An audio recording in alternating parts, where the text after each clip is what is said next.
Women who get together with other women are healthier, happier, and stronger. Now we can make some figure eights with our hips. Figure eight, figure eight, figure eight, figure eight. Woo! By the time I met Mickey, I had already contemplated suicide, and I was developing a plan. That's how dark my life had gotten. Because I'm a woman, phenomenally, phenomenal woman, that's me. Here's Bernadette. Hello, Hagerstown! It is so wonderful to be here today. Thank you for coming to Prime Time for Women, the show for and about women in their prime. That's right. So thank you so much for being here today, because you're going to be so glad you did, because we're going to have so much fun. Speaking of fun, today's show is all about the benefits of play. And it turns out that people who play have tons more health benefits than those who don't. So like if you sing songs, and if you dance around, and if you talk about fart jokes, or if you do role playing or play board games, all those people have way more health benefits than people who don't. And there's complicated science reasons behind that. But all I know is when I was reading this research, I thought what I really need to do is hang out with my 5-year-old granddaughter all the time, because then I would be the healthiest person around. Yeah. So one of the interesting scientific facts about play is that we are programmed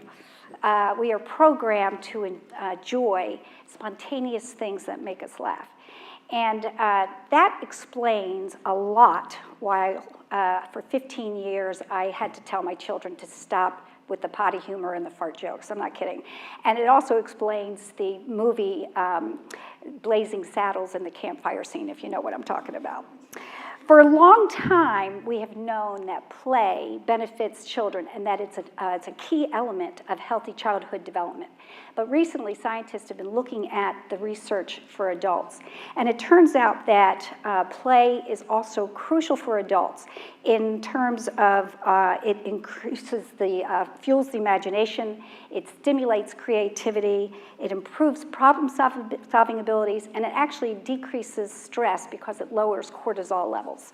So one of the things that I thought was really interesting was this website that I visited. It's called helpguide.org, and it's an internationally recognized mental health and wellness website. And on that website, they talk about the benefits for adults who engage in play on a regular basis. And they actually do workshops at offices for adults to learn how to better play, because we kind of forget how to do that sometimes. So they say that adults who engage in playful behaviors, they are better at teamwork, they're better at considering other people's perspectives, they know how to solve problems better, and also they know how to navigate and handle difficult relations better than people who don't know how to play.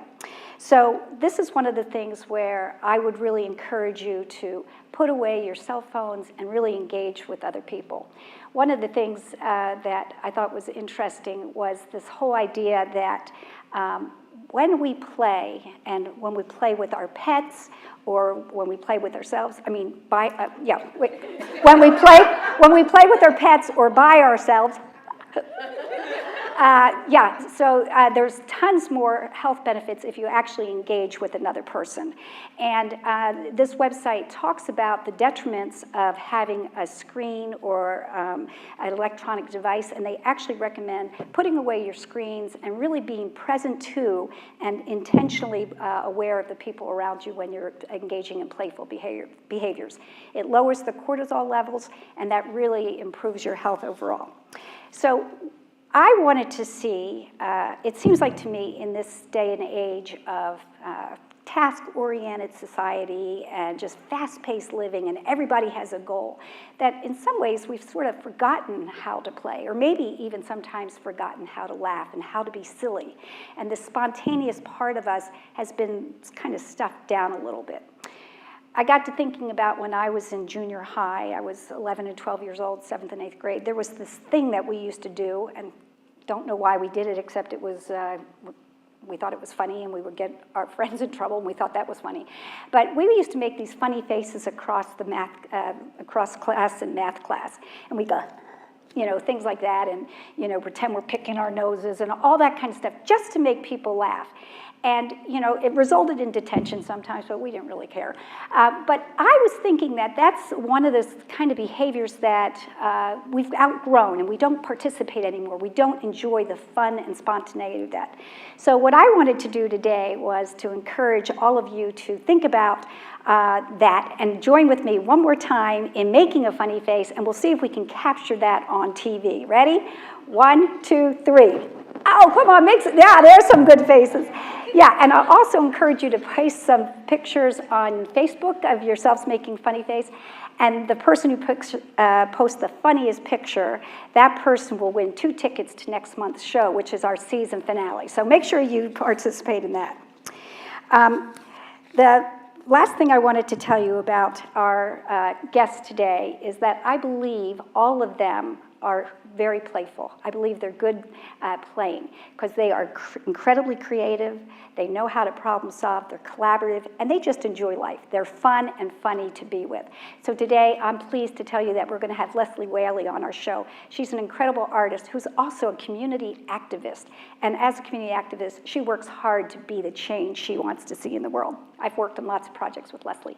We also have Maheen Haque, who is an incredible young poet who uses her creative energies and passions and talents to advocate for communities facing discrimination. We have Elise Feisler with us today. She's a mom, a nurse, and hospital administrator, and she's a mother of 2 children, one of them who has autism. And she's going to share her powerful story of how she used her creative energies to find hope by connecting with other moms with autism, and also how she developed a program that supports parents supporting children with autism. It's an incredibly creative program. And I'm super excited that we're going to get to hear from Jenny Avila. She is a singer-songwriter. She, over the course of her life, she's written many albums. And as a woman in her prime, she's an artist who continues to evolve and explore with other different mediums. So before we bring up our first guest, I just want to thank our sponsors, Meredith Health, Antietam Broadband, HCC, Farnakidi Home and Village, Steady Entertainment, Smart TV, and also I want to give a special shout out to the Nook, who provided breakfast for our pre-show reception today, and a special thanks to Courtney and Josh Richard for being here today. So don't go away, we'll be back right after this commercial break.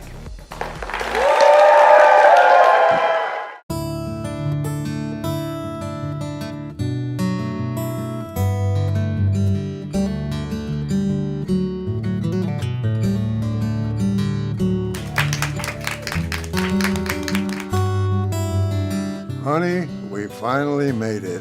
Yes, we did. Yes, we did. No matter where you're at in your retirement, here at Farnakidi will support you and celebrate your life. Call us today to schedule your tour.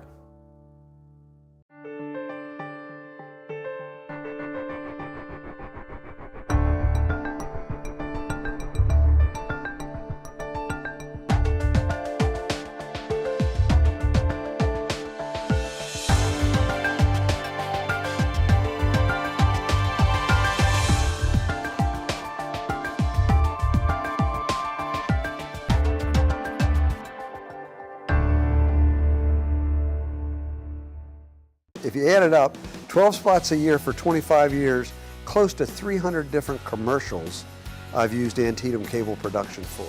In terms of the experience with the production department, the truth is, we've become friends because we've done it so often. The staff is very, very professional. They make it easy for me to do the spot. That's the biggest thing. And we have a lot of fun doing it. And it works. It brings people to the dealership. And that's all I can ask. This is Jay, and this is Chris. Together, they make up The Hub Show. Podcasting and broadcasting about everything and nothing. And they've partnered with Antietam Media Services to turn their podcast into a local TV show. With help from a variety of guests, they'll talk about what's going on in the Hub City and surrounding areas. With Chris and Jay, it's always unpredictable, funny, honest, but most of all, it's always local. That's The Hub Show on WCL-TV, channels 806 and 6, Thursday through Sunday at 10 and 11 p.m. This changes everything. TiVo is here. Search and control your cable channels, on demand and streaming video with one remote. Record 6 shows at once and build a library of favorites with one pass recording. Then watch on any TV in your home. Welcome to the ultimate TV experience. Call or visit AntietamBroadband.com to change everything with TiVo. Thank you for seeing us so quickly. He's just unbearable when he's sick. I'm glad that you came right into Meritus Urgent Care. We have just what you need to feel better faster, young bear. Thank you so much, Doctor. Meritus Urgent Care is located off Moggins Avenue on Creighton Boulevard. For more information, visit meritushealth.com/urgent care. Welcome back. Our first guest today is an artist, Leslie Whaley. She is somebody who has incredible artistic talents, but she also is somebody who really knows how to make a difference in our community. A lot of people talk about making a difference. Leslie does it through her talents. She was born in England, but she's been in Hagerstown for 20 years, and she has built and brought the artistic community together. She's the owner of Chocolate Chopsticks and an artist gallery in Mulberry Loft. Please welcome Leslie Whaley to the stage.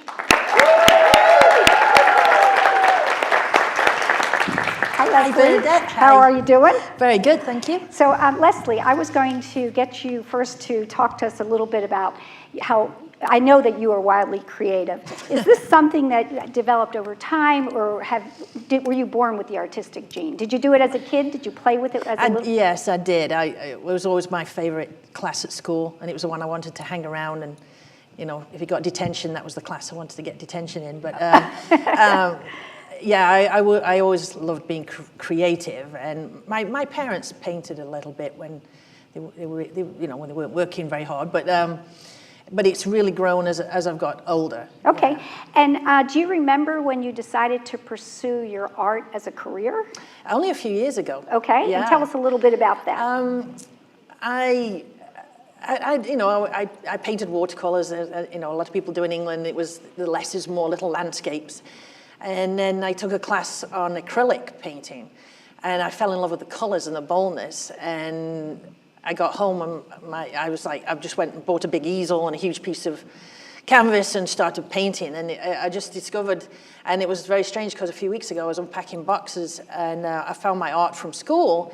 And apparently I painted like that when I was younger, but I lost it raising children and, So. Yeah, and here you are in the prime of your life. Yeah, really pursuing your I've art. tapped right back into it. So, Leslie, I've heard people say that art is always rewarding, but also sometimes difficult. Has it been difficult for you? Have you experienced that? Yeah, sometimes I think a lot of artists, we have self-doubt, sometimes if this is a really crazy thing to do, but then you're very driven, if you really tapped into the authentic you, you can't stop it. Right. It's very, very powerful. And you've talked a little bit about your painting, but you work with some other mediums too. What else do you do? Yeah, I had to try. I had to limit it. I strictly stick with sterling silver, making jewelry, and beautiful jewelry, I might add.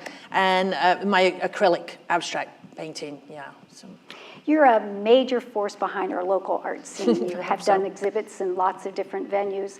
You also founded the Hagerstown Artists, which was to bring people together. And also, aren't you the, what is it called, the Factory? The Yes. Artist Factory? Can you talk a little bit about your I started the endeavors? Hagerstown Artists Group, very open.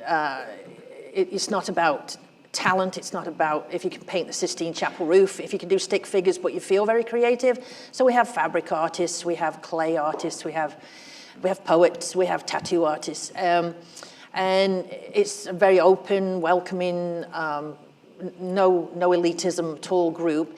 And from that, a few of us really enjoyed spending time together, and we're like, wouldn't it be fun if we had an art space that we could share And because I think one of the key things about being an artist is it can be very lonely if you're doing it at home. And if you can be amongst other artists, you'll see your own art grow. Creative. Yeah, and it's one of those feed off each situations of other. a rising tide floats all ships. Right. And so we approached a local business owner and about, have you got a basement that's very inexpensive? And we were very lucky to get a space in Mulberry Lofts on Jewel Highway.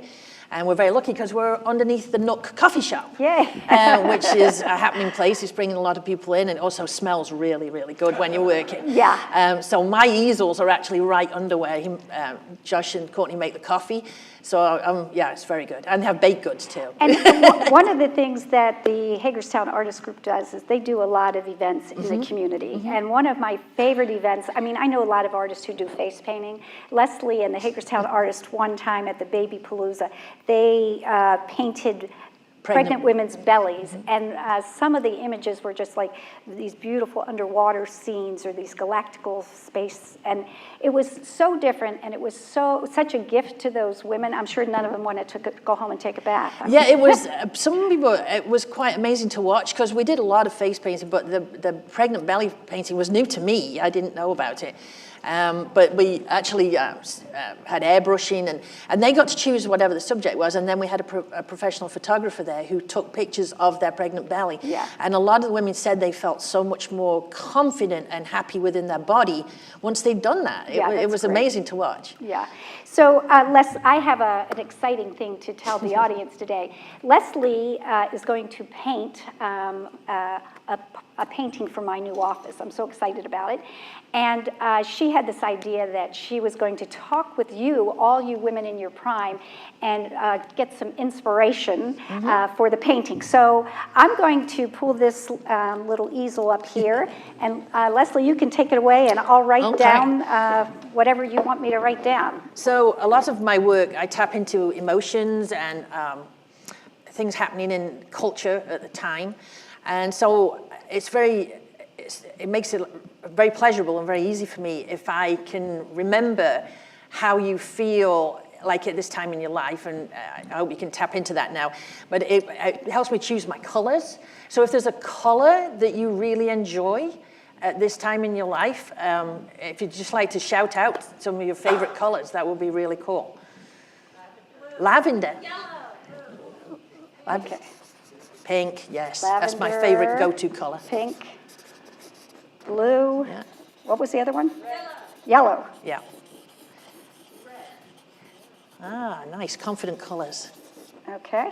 Yeah, and then other words that, sometimes, and I know we can get the cliche of, the signs on the wall that say, living life, but are there key words that you found that really help you? Something that really motivates you at this time of life, this stage of life. What empowers you now? Like being bold or?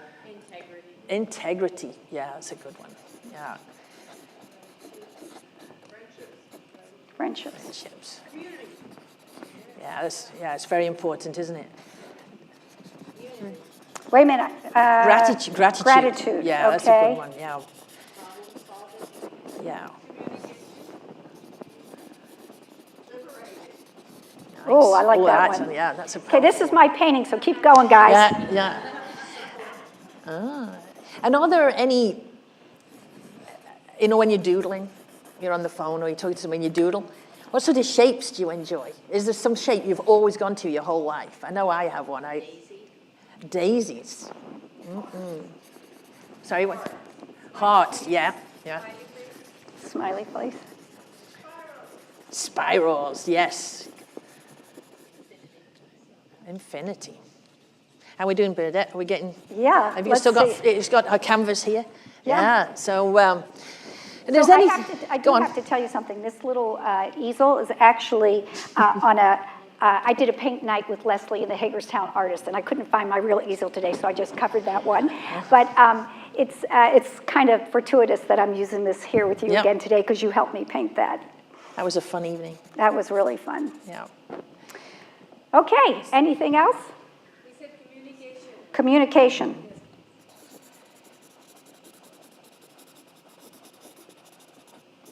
Okay. Confidence. Yes. Alrighty, well, I cannot believe all this input because you don't realize it, but now when this painting is hanging in my office that Leslie has painted, I'm going to be in a debt of gratitude for all of your willingness to communicate your feelings to me and all of these things. So thank you so much for being here. I want to give Leslie a really big round of applause and thank her for her service to the community and for sharing her art. Leslie Whaley. Thanks. Thank you. We'll be right back after this commercial break.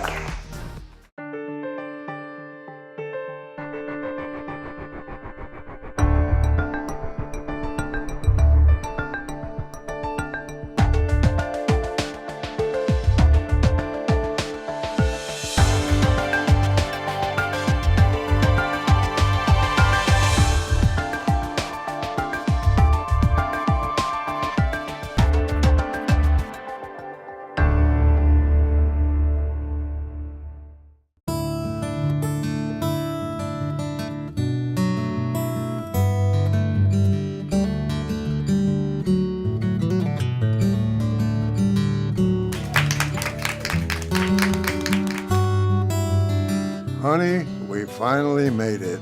Yes, we did. Yes, we did. No matter where you're at in your retirement, here at Farnakitti will support you and celebrate your life.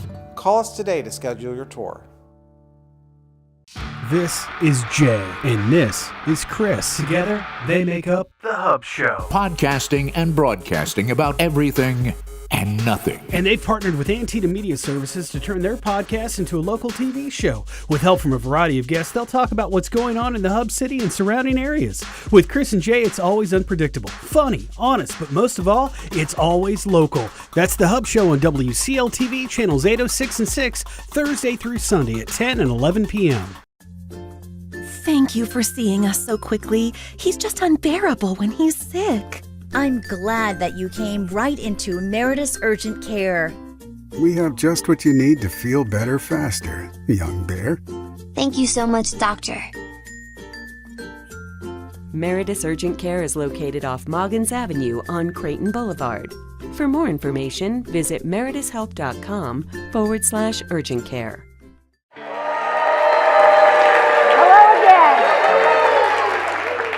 We're here for our poet segment, but Takesha Martinez, our poet laureate, is not here. But don't worry, we have an especially talented, homegrown, amazing poet here today to share her work with us. Maheen Haque is a recent graduate of UMBC. She is a Sondheim Affairs Scholar, Public Scholar, and in recognition of her work, she has been named as a Newman Civic Fellow.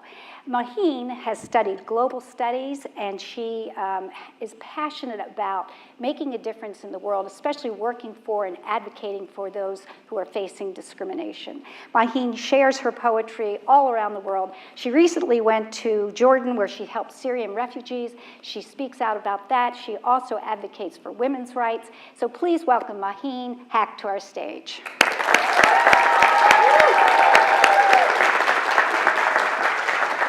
Thanks for being here. Thank you. Okay, Maheen, do you want, whoopsie. Yeah, so why don't you do your poem first, and then we'll chat a little bit afterwards. How about that? Okay, sounds good.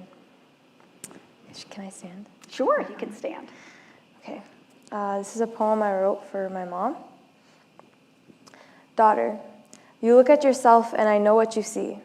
You see someone who is broken, someone who is ugly, someone who has beautiful wings, a montage of colors that will never be able to fly. I remember when I looked at myself the same way. I still do sometimes. You see someone who is always present but always lost, someone who no matter how hard she tries, she is always confused where to go, how to dress, how to be normal. Trust me, I know. I see the tears in your eyes and my heart burns with fury. I mean, surely you know you are of worth, right?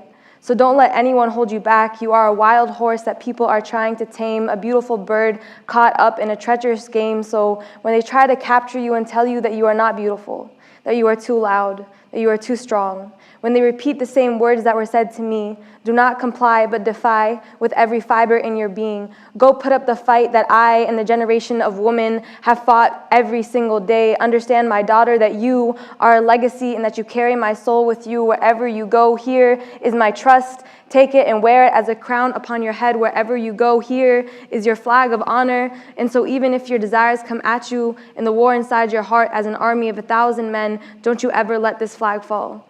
My love, my daughter, you are what wakes me up in the morning. You are in every breath that I breathe. You are the light of my life, my biggest pride. Mama, I look around the room. There is broken glass, broken mirrors, and my broken mother. I finally see the scars on her heart that she has hid so well from me all of these years. And next to the scars, I see fresh wounds. The pain is too much for her to bear. I tried to tell her that everything will be okay, that she is strong, that she is powerful, that she is everything I have ever wanted to be as a person. And so just like she molded me into the person that I am, I tried to pick up the broken pieces of her and put them together.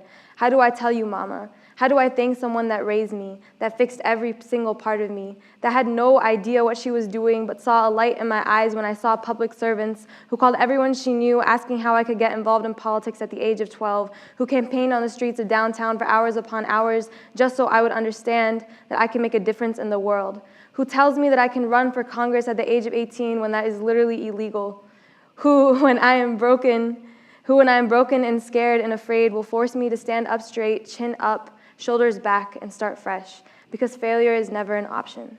How do I tell you, Mama, that these lessons you teach me are what I teach my students, that the words you have said to me I repeat every day to my friends, that this confidence you have given me is what makes me who I am? Mama, thank you for teaching me that I am beautiful before any boy did. Thank you for showing me what strength is. I hope that maybe by the will of God, I can be half the woman that you are. My love, my Mama, you are what wakes me up in the morning. You are in every breath that I breathe. You are the light of my life, my biggest pride.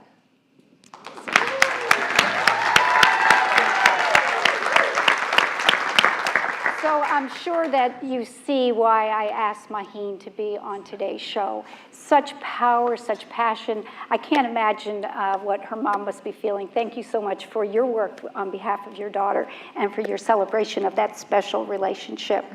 Maheen, before maybe we might have time to take a question or two from the audience, but I was wondering if you could talk about, do you remember when you wrote that? Was there a particular thing that inspired you? Yeah, it was my freshman year of college, and so I think I moved out of the house. So it was just a new environment, new place, a bunch of new people, new opinions, new people looking at me and you also kind of have to grow into your own identity. And then I just remembered it's almost I guess training kind of when you're growing up, this, and this. And then I kind of looked around at my peers and I saw the struggles that they were going through that I didn't even have to worry about because of all the investment that my mom did. And then, yeah, I just wrote it. That's beautiful. What a tribute. In your work as an advocate for those facing discrimination, you've visited Jordan and you've worked with Syrian refugees. What was the most meaningful part of that trip? This is such a hard question because the whole thing was just so meaningful. But I'd say at one point we were at the border between Jordan and Syria, so we were less than a mile away from the Syrian border. And the refugee camps is it's almost you just imagine people, they ran from their homes, they packed whatever they could, and now they're just living in the desert with no access to food, water, whatever. And when we were going in, the organization I was with, the volunteer coordinator, he was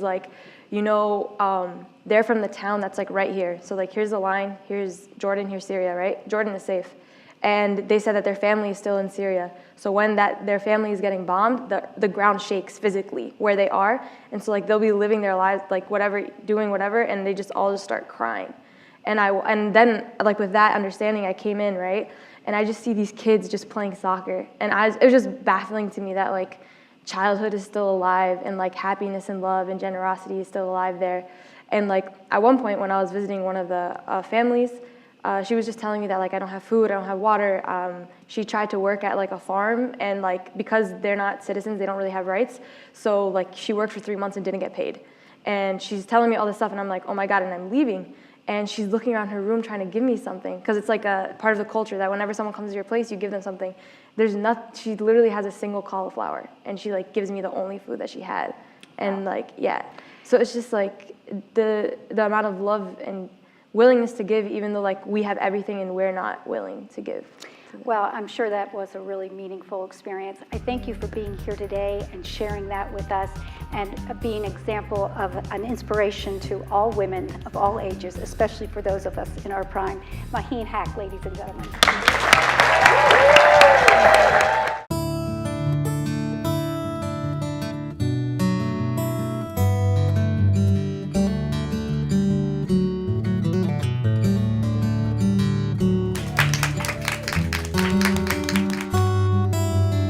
Honey, we finally made it. Yes, we did. Yes, we did. No matter where you're at in your retirement, here at Farnakitti will support you and celebrate your life. Call us today to schedule your tour.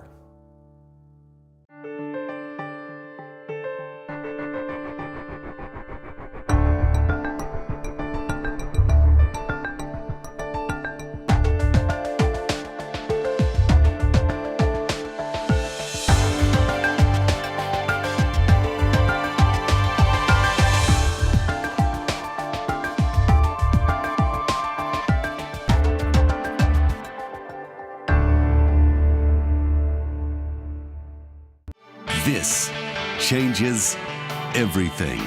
TiVo is here. Search and control your cable channels, on demand and streaming video with one remote. Record 6 shows at once and build a library of favorites with one pass recording. Then watch on any TV in your home. Welcome to the ultimate TV experience. Call or visit AntietamBroadband.com to change everything with TiVo. The Humane Society of Washington County offers refuge to domestic animals in need. Animals like Romeo. Starved and abandoned in the bitter cold, Romeo is not the first animal found in this desperate condition, and he won't be the last. You can help give innocent animals another chance. Even a $10 monthly donation can help the Humane Society of Washington County act quickly to save lives. Can the animals count on you? Visit hswcmd.org to learn more. This is Jay, and this is Chris. Together, they make up The Hub Show. Podcasting and broadcasting about everything and nothing. And they've partnered with Antietam Media Services to turn their podcast into a local TV show. With help from a variety of guests, they'll talk about what's going on in the Hub City and surrounding areas. With Chris and Jay, it's always unpredictable, funny, honest, but most of all, it's always local. That's The Hub Show on WCL-TV, channels 806 and 6, Thursday through Sunday at 10 and 11 p.m.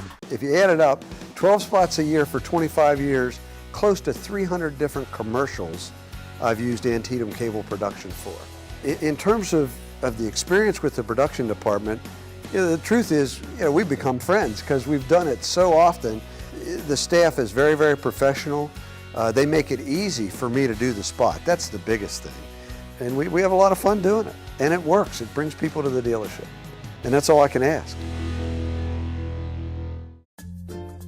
Thank you for seeing us so quickly. He's just unbearable when he's sick. I'm glad that you came right into Meritus Urgent Care. We have just what you need to feel better faster, young bear. Thank you so much, Doctor. Meritus Urgent Care is located off Moggins Avenue on Creighton Boulevard. For more information, visit meritushelp.com/urgent care. So our next guest is the mother of an 18-year-old son with autism, and she uses her creative talents to support parents of children with autism. She is the founder and past president of ASD Hope. She also co-authored a book on resources that support families with autism. She is the founder of the Mother to Mother Autism Luncheon, an incredible resource in our community. Please welcome Elise Feisler to the stage.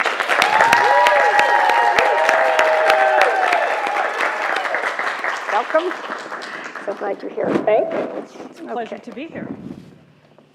Elise, can you tell us a little bit about your personal story and how it relates to your decision to found all these different organizations?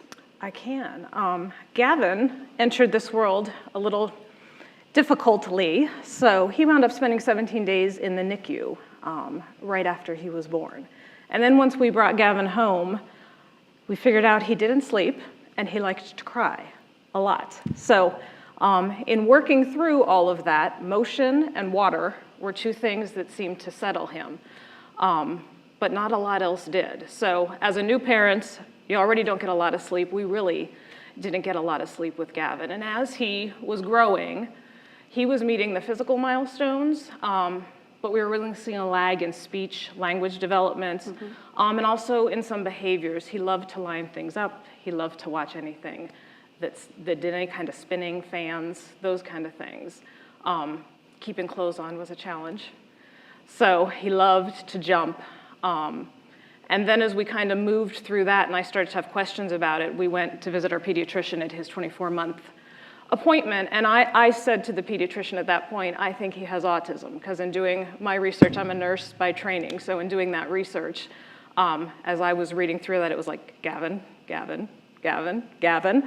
So when we went for his 24-month appointment, I said to the pediatrician, I think he has autism. And the pediatrician said, no, why do you think that? So I went through my list, and he said, he's a boy.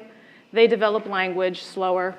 You're a first-time mother, and you're a nurse. Those things make you extremely paranoid. So he said, I really don't see anything. So brought him back the next 6 months, and I said, I am telling you, he has autism. And the pediatrician said, I'll agree with you, he has a speech delay, but I don't think he has autism. So at that point, we were done with the pediatrician, and we went to see a developmental specialist in Delaware. And she looked at him, and within 5 minutes looked at me and said, you're correct. So I know that sometimes children with autism, they might have some delays in certain things, but many times they have special gifts too. Is that something that you were able to see in Gavin as well? Yes, and right before Gavin was diagnosed, one of the things he did was he drew a complete computer keyboard without one being there. So from memory, he drew a keyboard and drew all of the keys and put all the appropriate... And he was 2 and a half? He was going, yeah, he was moving towards 3. It was shortly before he was diagnosed. Put all of the symbols on a keyboard where they belong without one in front of him. So as impressed by that as I was, I also knew with everything else that was going on, all of that kind of didn't add up to what a typical developing 3-year-old should be doing. And you have said to me in the past that parenting an autistic child has been both rewarding and fascinating, and that you've tried to focus on the fascinating. So how did that help you in helping Gavin thrive?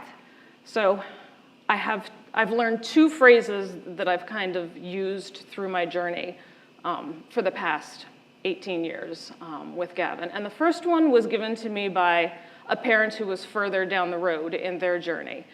And what they said to me is, you will find that autism is a gift that is just wrapped in very ugly paper.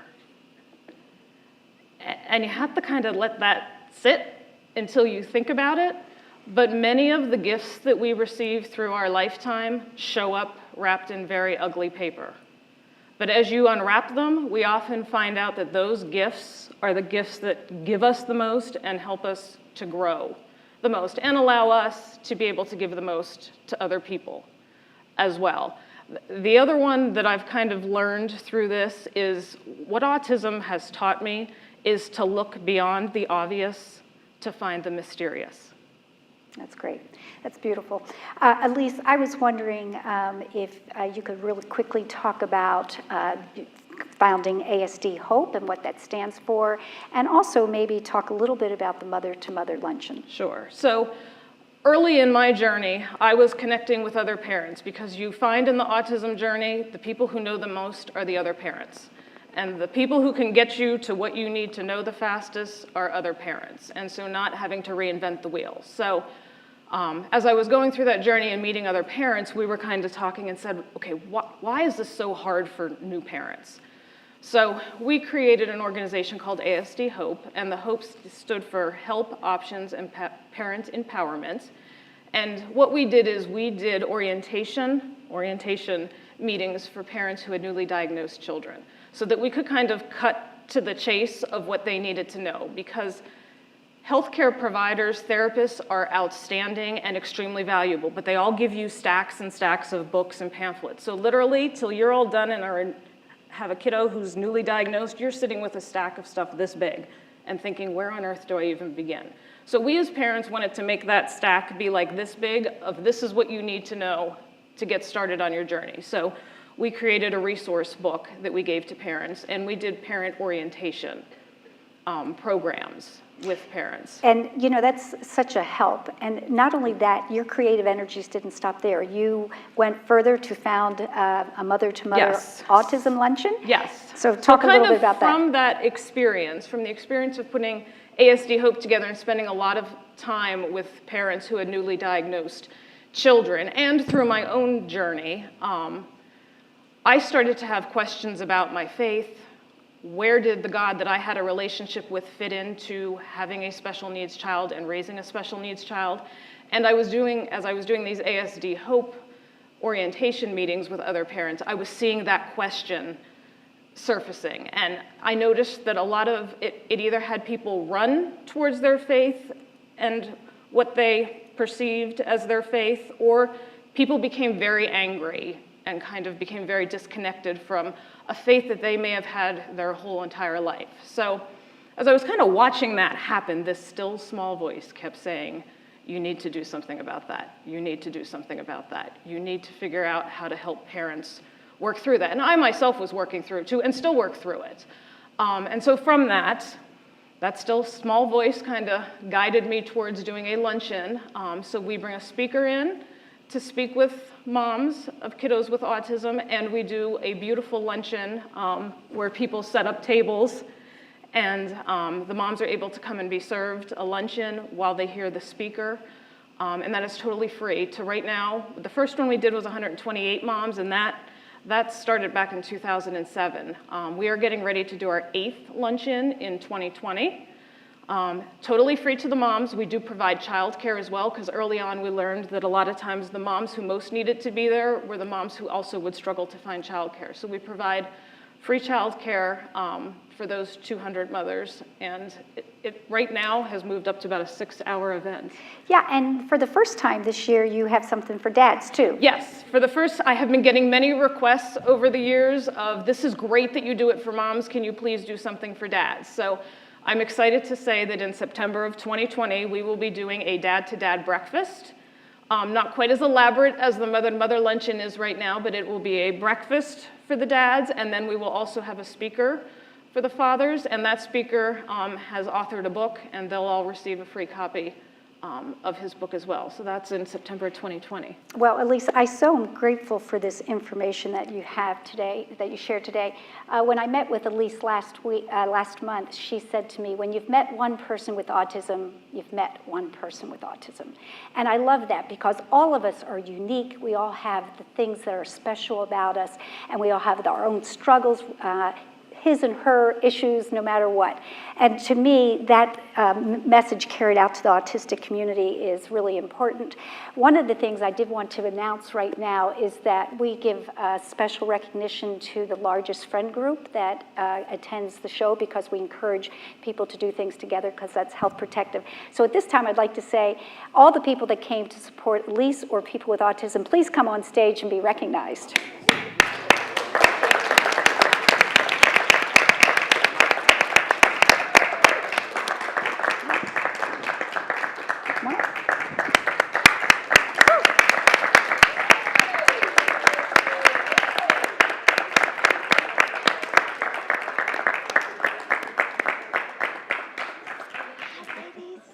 So we're so excited to have all these. Come on on stage, Gavin. Come on in. So one of the things that we do is we allow the largest friend group to pick a nonprofit to receive 10% of total ticket sales. So Elise, can you say who you would like us to make a donation to? So that would be Grand Point Church, who helps sponsor the Autism Mother-to-Mother Luncheon, and then it will go towards the luncheon. All right, so congratulations. Stay tuned, we'll be right back after this commercial.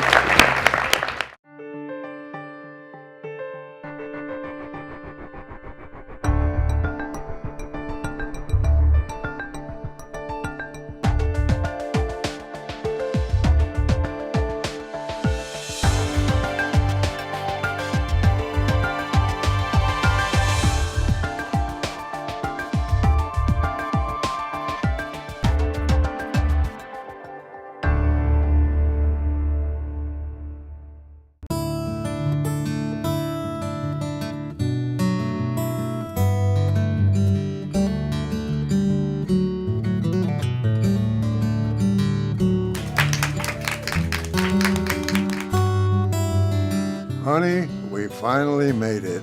Yes, we did. Yes, we did. No matter where you're at in your retirement, here at Farnakitti will support you and celebrate your life. Call us today to schedule your tour. Everyone, meet Forky! Something happened to him. Let's go save a spork. That's where Forky is being kept. How do we get that key? What about the old plush rush? Oh, where did you two come from? Well, we're not doing that. Disney Pixar's Toy Story 4, rated G. Now available on demand. Digital customers, tune to Channel 1 to get started. This is Jay, and this is Chris. Together, they make up The Hub Show. Podcasting and broadcasting about everything and nothing. And they've partnered with Antietam Media Services to turn their podcast into a local TV show. With help from a variety of guests, they'll talk about what's going on in the Hub City and surrounding areas. With Chris and Jay, it's always unpredictable, funny, honest, but most of all, it's always local. That's The Hub Show on WCL-TV, channels 806 and 6, Thursday through Sunday at 10 and 11 p.m. Introducing Antietam Smart Wi-Fi, the ultimate home networking solution. Smart Wi-Fi expands your wireless network and can eliminate Wi-Fi dead zones. Adding Smart Wi-Fi access points creates a Wi-Fi blanket for all of your devices, so you get consistent wireless internet speeds anywhere in your house. So go ahead and browse, game, and stream video in any room. Make the most of your internet with Smart Wi-Fi from Antietam Broadband. Smart homes deserve Smart Wi-Fi. Business internet just reached the tipping point. Tip your hat to the information age. Get a gig for business and upload robust files, complex videos, and compound reports at the same time, in real time, while saving time. For DISA and data, get a gig. Got it? Now get going. Get Flight Gigabit for Business backed by 24/7 tech support from Antietam Broadband. Call us today. The Humane Society of Washington County offers refuge to domestic animals in need. Animals like Romeo. Starved and abandoned in the bitter cold, Romeo is not the first animal found in this desperate condition, and he won't be the last. You can help give innocent animals another chance. Even a $10 monthly donation can help the Humane Society of Washington County act quickly to save lives. Can the animals count on you? Visit hswcmd.org to learn more. Thank you for seeing us so quickly. He's just unbearable when he's sick. I'm glad that you came right into Meritus Urgent Care. We have just what you need to feel better faster, young bear. Thank you so much, Doctor. Meritus Urgent Care is located off Moggins Avenue on Creighton Boulevard. For more information, visit meritushealth.com/urgent care.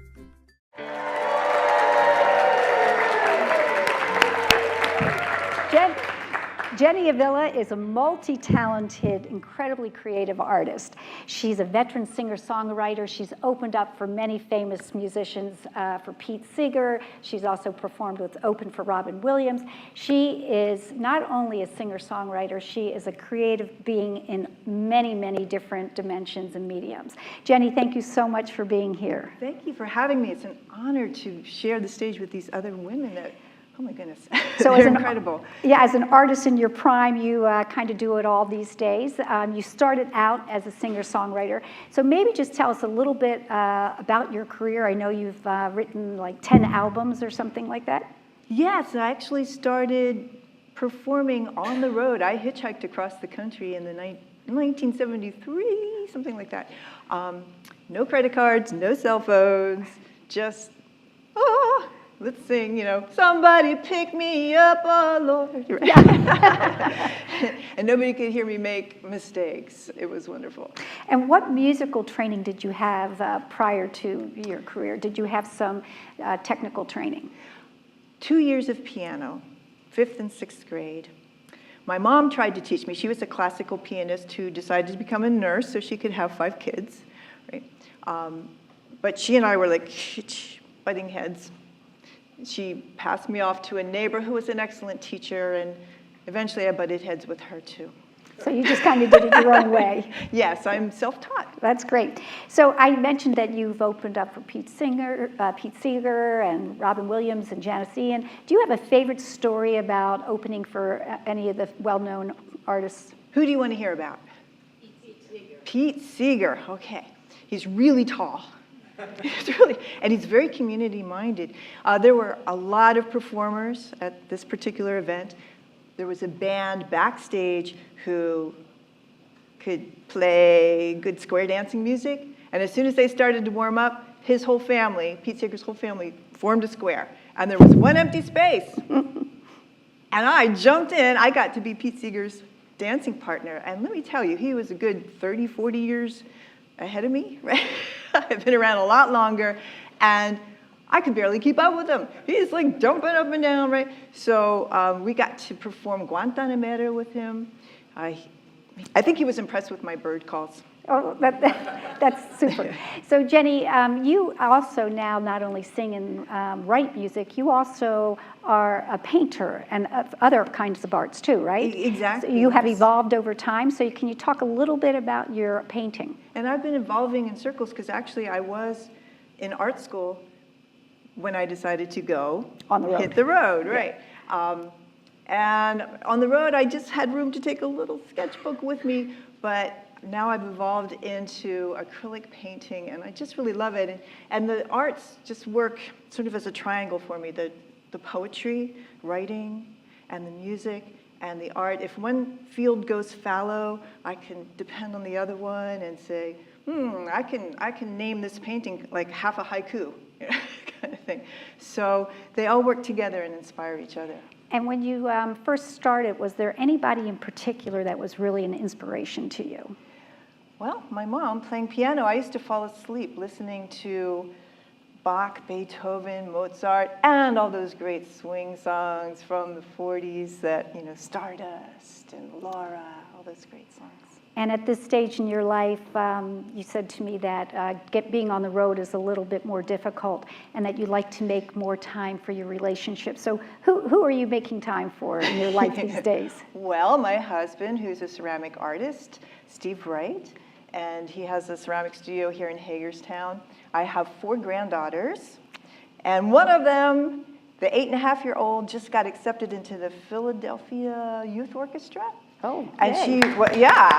And she was accepted actually into the older group, like the ones that were older than her, but her parents, my son and such, said, let's give her a chance to warm up in her own age group. So she goes in as concert master. So here's a proud grandma right here. Yeah, bragging rights. That's great.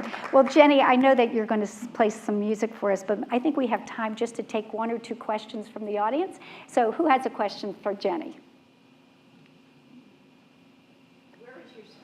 Oh, let's see. My studio is in my apartment in a little bay window. So I'm always going like this to lean back and see what I'm doing. But I do teach acrylic painting at Howard's Art Store here in Hagerstown. And I teach Art 101 here at Hagerstown Community College. That's great. Anybody else have any questions for Jenny? Oh, we have a question here and here. Okay. Go ahead. Who is your favorite artist? Any particular art you're talking about? Visual artist. Well, when I was young, we were all in love with Vincent van Gogh, and then it became Frida Kahlo. Always loved Frida. I love the surrealists, I think. Any surrealist kind of art, which is dream imagery, kind of twisting it around a little bit, having fun. Okay, over here. So when you perform, you have, I guess, a lot of original material. And how do you decide about mixing in covers of other people with your original material? And when you do cover, who do you like to cover? Well, my favorite cover right now is Patsy Cline. I Fall to Pieces. It's so emotional. It's so wonderful. I love, of course, Joni Mitchell and Bonnie Raitt and all those people from when I was hitchhiking around the country. So I mix it up, but Guantanamera also is one of my favorite covers because I get to do my bird calls. Her bird calls. Well, who here wants to hear Jenny sing? Yeah. Take it away. And remember, I want to hear you sing, too. Right? I wrote this for one of my best friends from high school. A really cool person. She invited me to my first meteor shower, gave me my first Joni Mitchell album, and helped me paint an Alice in Wonderland mural on my bedroom wall. It started out being for her memorial service, but then 30 years later, my son asked me to sing it for his wedding. So I just changed the last verse around a little bit, and that's the version I'm going to sing for you now. All together. How rich the life, beautiful. How rich the life. How rich the life we live. I'm taking you on the road with me. Listen to my heart. I can hear you laugh as you finish my thoughts, my friend.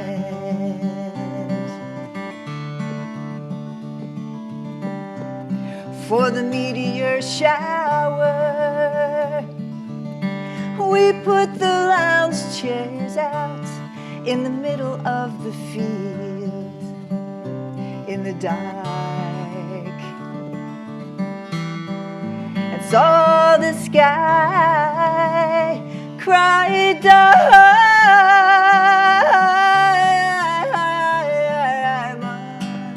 How rich the life we sang, how rich the life we sang, how rich the life we live.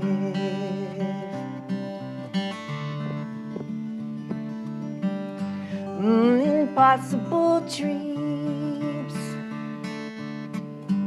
made children of us all. Down the rabbit hole we fall.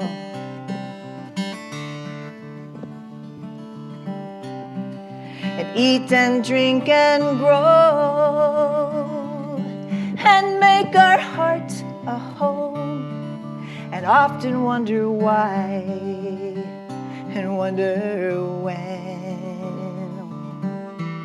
when we will fly over the rainbow. How rich the life, oh, how rich the life, oh, how rich the life we live.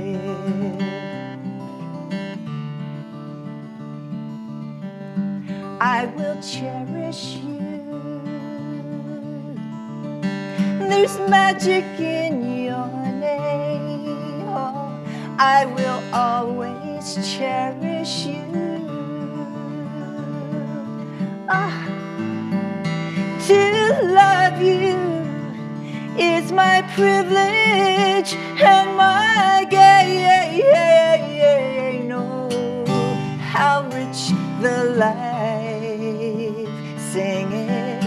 How rich the life you taught me. How rich the life we live. How rich the life, sing it, yeah. How rich the life, oh, how rich the life we live. Beautiful.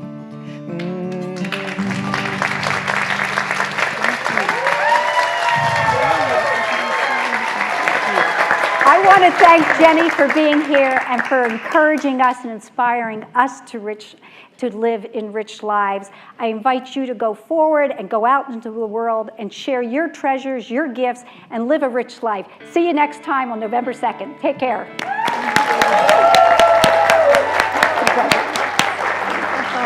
sweet. It's beautiful.